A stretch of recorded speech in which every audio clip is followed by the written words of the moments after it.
कहानी की शुरुआत होती है एक घने और रहस्यमयी जंगल से, जहां एक छोटा सा बच्चा अपनी जान बचाने के लिए दौड़ रहा है। उसका नाम है मोगली। कुछ भेड़िए उसके पीछे लगे हैं और देखने में ऐसा लगता है जैसे अगर उन्होंने उसे पकड़ लिया तो उसका वहीं अंत हो जाएगा। मोगली अपनी पूरी ताकत से इधर उधर भागता है, झाड़ियों में छिपता है, गिरते पड़ते किसी तरह अपनी जान बचाता है। लेकिन तभी उसके सामने अचानक एक विशाल ब्लैक पैंथर खड़ा होता है, बगीरा। और यहीं पर कहानी में पहला ट्विस्ट आता है। असल में ये सारे जानवर मोगली को नुकसान पहुंचाने नहीं आए थे, बल्कि ये उसके बचपन के साथी थे, उसका अपना परिवार। मोगली का कोई माता पिता नहीं है। बगीरा ही उसे बचपन में इस जंगल में लेकर आया था और उसे पालने का जिम्मा एक भेड़िया परिवार को दे दिया था। भेड़ियों की सरदारनी राक्षा ही उस दिन से मोगली की माँ बन गई और उसने उसे अपने बच्चों जैसा प्यार दिया। इस तरह मोगली भेड़ियों के झुंड के साथ जंगल के नियमों में बड़ा होने लगा। जिंदगी शांति से चल रही थी, लेकिन जंगल में शांति कभी हमेशा के लिए नहीं टिकती। एक दिन भयंकर सूखे की वजह से जंगल के सारे जानवर एक ही जलाशय के पास पानी पीने के लिए इकट्ठा होते हैं। मोगली वहां एक बर्तन जैसी चीज बनाकर हाथों से पानी पी रहा था और यह देखकर बाकी जानवर उसका मजाक बनाने लगते हैं। आखिर जंगल में तो सब मुंह से पानी पीते हैं। राक्षा उसे समझाती है, जंगल में इंसानों के नियम नहीं चलते, तुम्हें भी जानवरों की तरह ही जीना होगा। लेकिन ठीक उसी पल सारे जानवरों की नजर आसमान की तरफ उठ जाती है। वहाँ गिद्धों का एक झुंड मंडरा रहा था और जंगल में हर कोई जानता था कि गिद्धों का मंडराना किस बात का इशारा होता है। जंगल का सबसे खतरनाक शिकारी वहां आ पहुंचा था, शेर खान। एक ऐसा बाघ जिसका नाम सुनते ही जंगल के सभी जानवरों की सांसें रुक जाती थी। वो सीधा पानी पीने आता है और गरजते हुए कहता है, मुझे यहाँ इंसान की गंध आ रही है। फिर भेड़ियों की तरफ मुड़कर धमकी देता है, तुम कब तक उस इंसानी बच्चे को मुझसे छिपा कर रखोगे? एक दिन वो मेरा शिकार बनेगा। भेड़ियों का सरदार अकेला हिम्मत करके सामने आता है और कहता है कि मोगली बचपन से इस जंगल का हिस्सा है, इसलिए वो किसी का बुरा नहीं करेगा। लेकिन शेर खान हंसते हुए एक चौंकाने वाली बात कहता है, क्या तुमने नहीं देखा इंसानों ने मेरे चेहरे का क्या हाल किया है? और सच में शेर खान के चेहरे का एक हिस्सा बुरी तरह जला हुआ था। आखिर वो चेहरा कैसे जला था? इसके पीछे की सच्चाई मोगली के अपने अतीत से जुड़ी हुई थी। एक ऐसा राज जो अभी तक किसी ने उसे नहीं बताया था। धमकी देकर शेर खान वहां से चला जाता है, लेकिन उसकी बातें भेड़ियों के दिल में एक डर बैठा जाती हैं। उस रात जब जंगल में तेज बारिश हो रही थी, भेड़िए मिलकर एक ऐसा फैसला लेने बैठते हैं जो मोगली की पूरी जिंदगी बदल देगा। तेज बारिश की आवाज के बीच सारे भेड़िए एक जगह इकट्ठा होकर मोगली के भविष्य पर गंभीर चर्चा करते हैं। कुछ भेड़िए खुलकर अपने सरदार अकेला से कहते हैं, मोगली की वजह से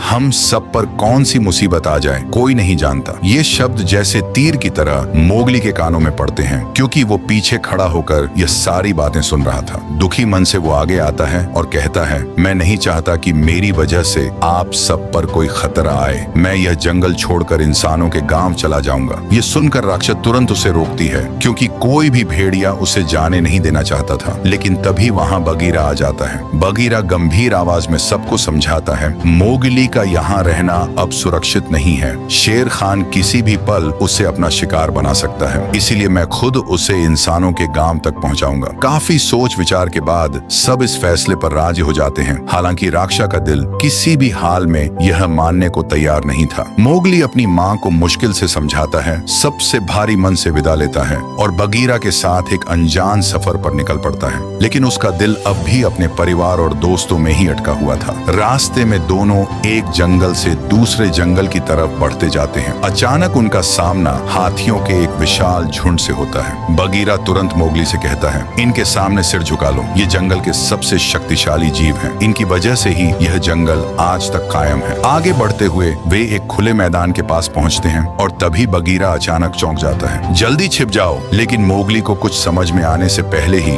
अंधेरे से एक भयानक गर्जना गूंजती है।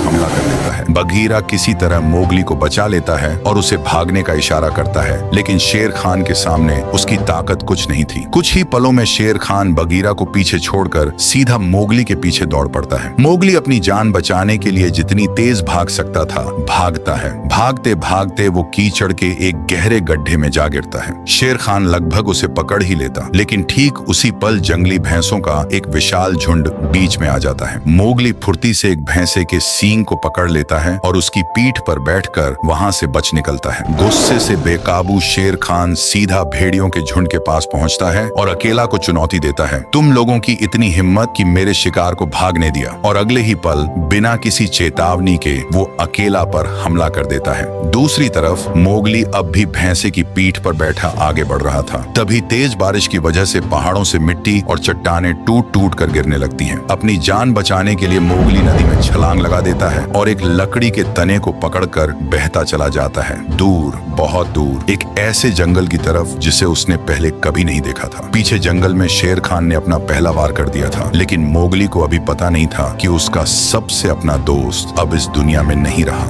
बहते बहते थकान और भूख से बेहाल मोगली आखिरकार एक बिल्कुल अनजान जंगल के किनारे पहुंचता है। ये जगह उसके लिए पूरी तरह नई थी, न कोई अपना, न कोई जाना पहचाना रास्ता। भूख इतनी तेज लग रही थी कि वो एक पेड़ से फल तोड़कर बैठ जाता है, लेकिन तभी कुछ छोटे छोटे जानवर अचानक आकर उसके सारे फल छीन लेते हैं और भाग जाते हैं। मोगली गुस्से में उनके पीछे दौड़ पड़ता है। दौड़ते दौड़ते एक पेड़ के ऊपर तक चढ़ जाता है और वहीं उसका सामना होता है एक ऐसे जीव से जिसकी आंखों में कुछ अजीब सा जादू था। एक विशाल अजगर जिसका नाम था का मोगली से पूछता है, तुम इस घने जंगल में अकेले क्या कर रहे हो? मोगली जवाब देता है कि वो बचपन से जंगल में रहता है पर गलती से यहाँ आ गया। तभी का की आवाज अचानक गहरी और रहस्यमयी हो जाती है, मुझे पता है तुम कहाँ से आए हो। और यहीं से शुरू होता है कहानी का सबसे बड़ा राज। का बताता है कि बरसों पहले मोगली के पिता उसे लेकर इसी जंगल से गुजर रहे थे। रात होने पर दोनों ने एक गुफा में शरण ली, लेकिन उसी रात एक बाघ ने हमला कर दिया। मोगली के पिता ने अपनी आखिरी सांस तक उसकी जान बचाई। मरने से पहले आग की मदद से उस बाघ का चेहरा जला दिया। जिस दर्द से तड़पता हुआ वो जानवर वहां से भाग गया। इसके बाद एक काला पैंथर वहां पहुंचा और उसी ने छोटे मोगली को उठाकर पाला। यानी का यहाँ किसी और की नहीं, बगीरा की कहानी बता रहा था। और अब आपको समझ आ गया होगा कि शेर खान का चेहरा आखिर क्यों जला हुआ था। उस रात हमला करने वाला बाघ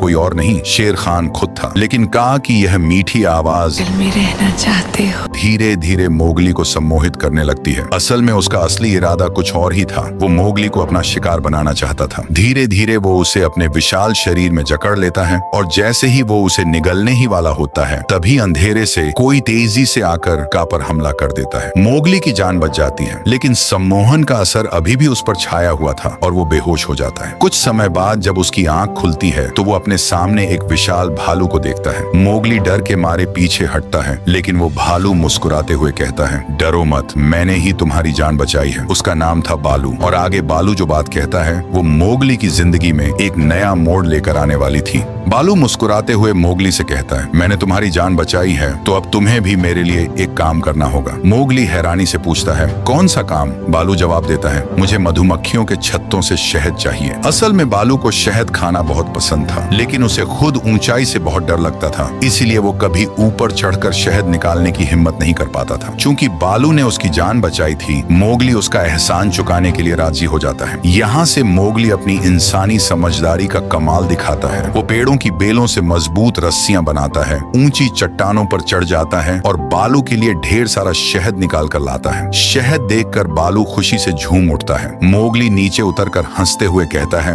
देखो तुम्हारे लिए शहद निकालते हुए मधुमक्खियों ने मेरा क्या हाल कर दिया है। इसके बाद वो जाने की तैयारी करता है तो बालू पूछता है, आखिर तुम जंगल छोड़कर जाना क्यों चाहते हो? मोगली बताता है कि एक बाघ उसके पीछे पड़ा हुआ है और उसे इंसानों के गांव जाना ही होगा। बातों बातों में बालू को पता चलता है कि मोगली उसके पुराने दोस्त बगीरा के साथ यहाँ तक पहुँचा है। ये सुनकर बालू कहता है, तुम्हें इंसानों के पास जाने की क्या जरूरत है, तुम यहीं मेरे साथ रहो। मोगली मना करता है, बगीरा चाहता है मैं इंसानों के गांव जाऊं, अगर मैं नहीं गया तो उसे बहुत दुख होगा। बालू थोड़ी देर सोचकर कहता है, ठीक है, मैं तुम्हें इंसानों के गांव के पास तक छोड़ देता हूँ। दोनों साथ चलते हैं और रात होते होते इंसानों की बस्ती के करीब पहुंच जाते हैं। लेकिन यही बालू एक चाल चलता है। वो कहता है, मैंने तुम्हें रास्ता दिखा दिया है, अब तुम जा सकते हो, पर मैं चाहता हूँ कि तुम कुछ दिन और मेरे साथ रुको। हम दोनों मिलकर सर्दियों के लिए शहद जमा करेंगे, फिर तुम इंसानों के पास चले जाना। असल में बालू का असली मकसद कुछ और ही था। वो चाहता था कि मोगली रोज उसके लिए शहद इकट्ठा करे और वो आराम से बैठकर खाता रहे। ये आलसी भालू आखिरी वक्त में भी अपने पेट की चिंता कर रहा था। मोगली, जो खुद भी जंगल छोड़कर नहीं जाना चाहता था,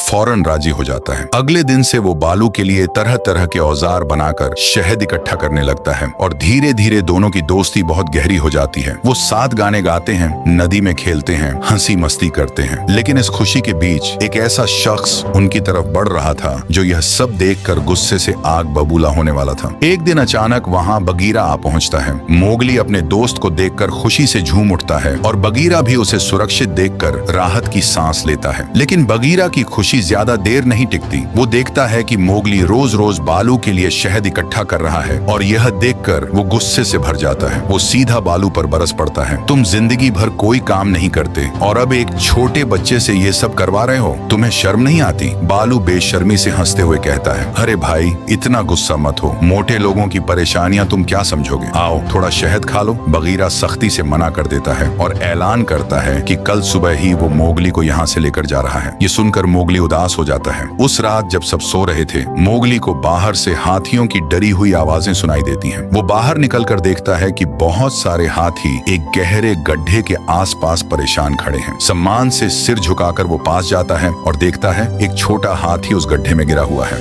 डरा हुआ, अकेला। मोगली फौरन गुफा की तरफ दौड़ता है, वही रस्सियां लेकर आता है जो उसने शहद निकालने के लिए बनाई थी और हाथियों की मदद से आखिरकार उस बच्चे को सुरक्षित बाहर निकाल लेता है। दूर खड़े बालू और बगीरा ये पूरा नजारा देख रहे थे, हैरान भी और गर्व से भरे भी, क्योंकि आज तक किसी जानवर ने हाथियों के इतने करीब जाने की हिम्मत नहीं की थी। बालू बगीरा से कहता है, अगर मोगली जंगल में रहे तो हम सबकी बहुत मदद कर सकता है। बगीरा भारी मन से जवाब देता है, मैं भी यही चाहता हूँ दोस्त, लेकिन यह मुमकिन नहीं है। फिर वो बात बताता है जिसे सुनकर बालू की भी सांसें थम जाती हैं। शेर खान ने अकेला को मार दिया है और अब वो जंगल के किसी नियम को नहीं मानता। बगीरा आगे कहता है, अगर मोगली यहाँ रहा तो किसी भी पल उसके साथ कुछ भी हो सकता है। हमें उसे किसी भी हालत में इंसानों के पास पहुंचाना होगा। दोनों दोस्त एक कठोर फैसला ले लेते हैं, एक ऐसा फैसला जिसके लिए उन्हें अपने ही सबसे करीबी दोस्त का दिल तोड़ना पड़ेगा। अगली सुबह जब मोगली नदी किनारे बैठा था, बालू उसके पास आता है और वो कहता है, जो सुनकर मोगली की दुनिया ही उजड़ जाती है। बालू मोगली के पास आकर सीधे बेरुखी से कहता है, सुनो, अब मुझे तुम्हारी जरूरत नहीं है, तुम यहाँ से चले जाओ। मोगली हैरान होकर पूछता है, क्या कह रहे हो? तुम तो मेरे अच्छे दोस्त हो, है ना? बालू आंखें फेरते हुए जवाब देता है, नहीं, मैंने तुम्हें कभी अपना दोस्त नहीं माना। मैंने सिर्फ शहद निकलवाने के लिए तुम्हारा इस्तेमाल किया था। अब सर्दियों के लिए मेरे पास काफी शहद जमा हो चुका है, इसीलिए मुझे तुम्हारी कोई जरूरत नहीं। असल में बालू दिल पर पत्थर रखकर यह सारी बातें कह रहा था। वो जानता था कि मोगली की भलाई इसी में है कि वो इंसानों के पास चला जाए, लेकिन मोगली को यह सच नहीं पता था। उसकी बातें सुनकर मोगली का दिल टूट जाता है और वो उदास होकर एक ऊंचे पेड़ पर जाकर बैठ जाता है। नीचे खड़ा बालू खुद भी दुखी होकर बगीरा से कहता है, मैंने अपनी जिंदगी में आज तक इतना बड़ा पाप नहीं किया। बगीरा उसे समझाता है कि उसकी कोई गलती नहीं, वो सब मोगली की भलाई के लिए ही कर रहे हैं। लेकिन तभी बिना किसी चेतावनी के बंदरों का एक विशाल झुंड पेड़ पर बैठे मोगली पर हमला कर देता है। वो उसे पकड़ लेते हैं और तेजी से किसी अनजान जगह की तरफ उठाकर ले जाने लगते हैं। यह देखकर बालू और बगीरा घबरा जाते हैं और तुरंत उनके पीछे दौड़ पड़ते हैं।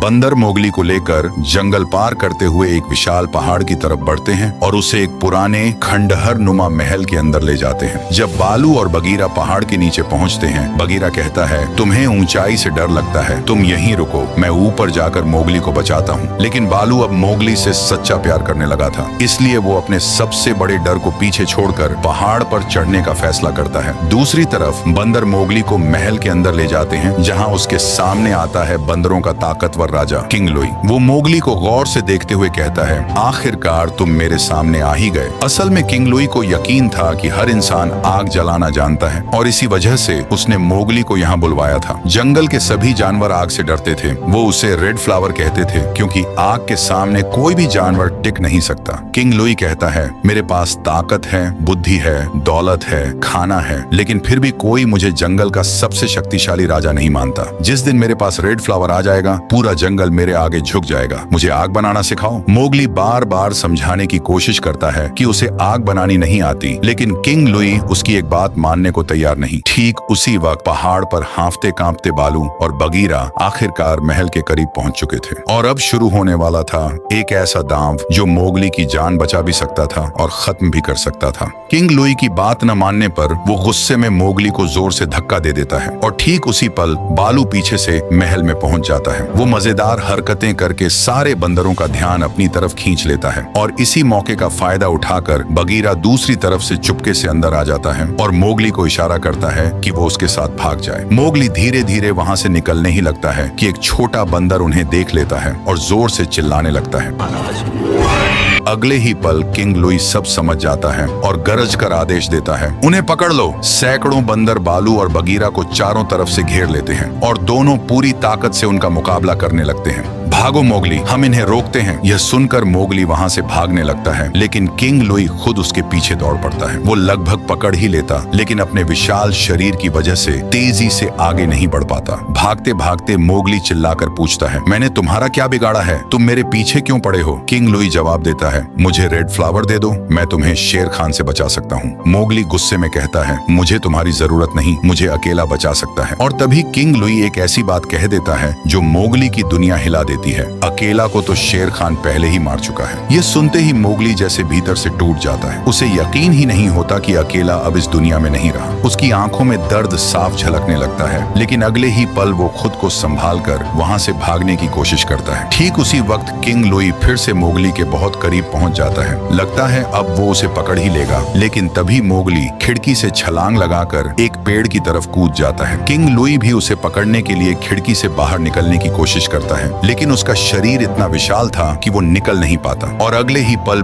पूरा महल भर भरा कर उसके ऊपर गिरने लगता है। कुछ ही सेकंड में वो भारी मलबे के नीचे दब जाता है। यह देखकर बालू और बगीरा घबरा जाते हैं। उन्हें डर है कि कहीं मोगली भी उस मलबे के नीचे तो नहीं दब गया। सभी बंदर भी लड़ाई छोड़कर अपने राजा को बचाने में जुट जाते हैं। बालू और बगीरा हर तरफ मोगली को ढूंढने लगते हैं और तभी अचानक एक पेड़ के ऊपर से मोगली की दर्द भरी आवाज गूंजती है, अकेला को शेर खान ने मार दिया है। मुझे ये बात पहले क्यों नहीं बताई गई? यह कहकर वो वहां से भाग जाता है और सीधा इंसानों के गांव की तरफ निकल पड़ता है। अब उसके मन में सिर्फ एक ही मकसद था, अकेला की मौत का बदला, और इसके लिए उसे चाहिए थी वो चीज जिससे पूरा जंगल डरता था, रेड फ्लावर। लेकिन मोगली को अंदाजा भी नहीं था कि उसका यह फैसला पूरे जंगल को आग की लपटों में बदल देने वाला था। मोगली चुपके से इंसानों की बस्ती में पहुंचता है और वहां से आग यानी रेड फ्लावर चुरा लेता है। फिर उसी आग को लेकर सीधा जंगल की तरफ लौटने लगता है। रास्ते में चलते हुए आग की कुछ चिंगारियां जमीन पर गिरती रहती हैं, लेकिन गुस्से और दर्द में डूबा मोगली इस बात पर ध्यान ही नहीं देता। उसे अंदाजा भी नहीं था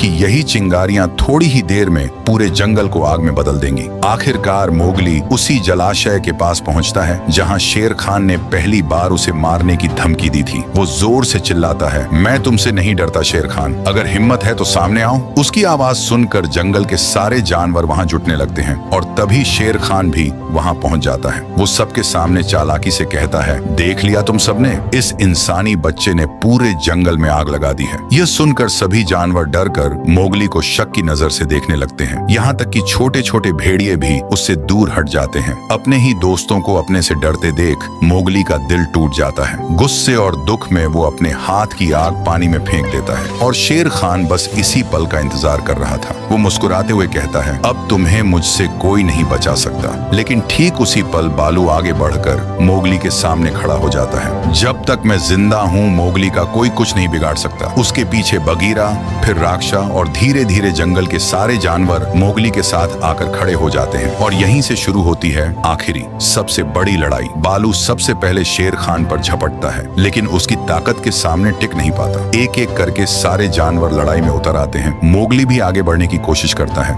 लेकिन बगीरा उसे रोक लेता है। हमने तुम्हें हमेशा जानवर की तरह जीना सिखाया, लेकिन आज तुम्हें इंसान की तरह सोचना होगा। शेर खान को ताकत से नहीं हराया जा सकता, अपनी बुद्धि का इस्तेमाल करो। ये सुनते ही मोगली के दिमाग में एक योजना कौंध जाती है और वो तुरंत वहां से निकल जाता है। मोगली जंगल की बेलों और लकड़ियों से एक जाल तैयार करता है और शेर खान को जानबूझकर एक बड़े पेड़ की तरफ खींच लाता है। दोनों पेड़ पर चढ़ते जाते हैं। नीचे चारों तरफ आग धधक रही थी। गिरने का मतलब सीधा मौत। मोगली एक बेहद पतली डाल तक पहुंचकर रुक जाता है और शेर खान उसे पकड़ने के लिए उसी कमजोर डाल पर छलांग लगा देता है। ठीक उसी पल मोगली अपनी तैयार की हुई बेल पकड़कर झूल जाता है और सुरक्षित दूसरी तरफ पहुंच जाता है, जबकि शेर खान का पूरा वजन डाल पर पड़ते ही वो टूट जाती है और शेर खान सीधा नीचे धधकती आग में जा गिरता है। जंगल के इस सबसे खतरनाक शिकारी का यही अंत हो जाता है, लेकिन अब असली चुनौती थी पूरे जंगल को बचाना, क्योंकि आग हर तरफ फैल चुकी थी। मोगली को याद आता है है कि सिर्फ हाथी ही झरने का रास्ता मोड़कर इस आग को बुझा सकते हैं। वो हाथियों के पास पहुंचता है, सम्मान से सिर झुकाता है और उन्हें रास्ता दिखाता है। हाथी अपनी ताकत से झरने का पूरा पानी जंगल की तरफ मोड़ देते हैं और कुछ ही देर में तेज बहाव के साथ आग धीरे धीरे बुझने लगती है। जब धुआं छंटता है तो सभी जानवर एक बेहद खूबसूरत नजारा देखते हैं। वही छोटा हाथी जिसे मोगली ने कभी गड्ढे से बचाया था, अब अपनी पीठ पर मोगली को बैठाकर वापस ला रहा था। राक्षा की आंखों में खुशी के आंसू आ जाते हैं। बालू राहत की सांस लेता है और बगीरा